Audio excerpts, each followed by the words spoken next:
Okay, so as I said, we're going to put this full length on this wall up. Normally I'd have a little overlap around here and I'd be putting it over the top that way. Because this finish is short, I'm going to come back the other way.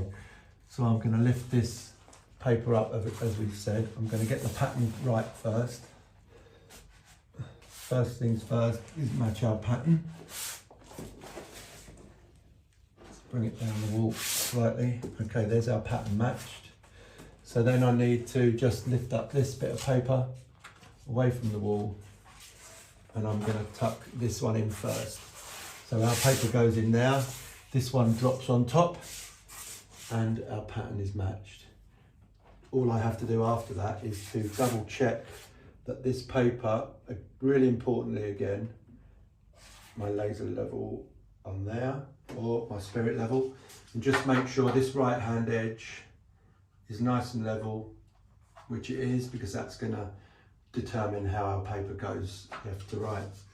So that's the technique. Just lift that up, tuck it underneath, drop it down, probably best here with my cloth, which is just on the table.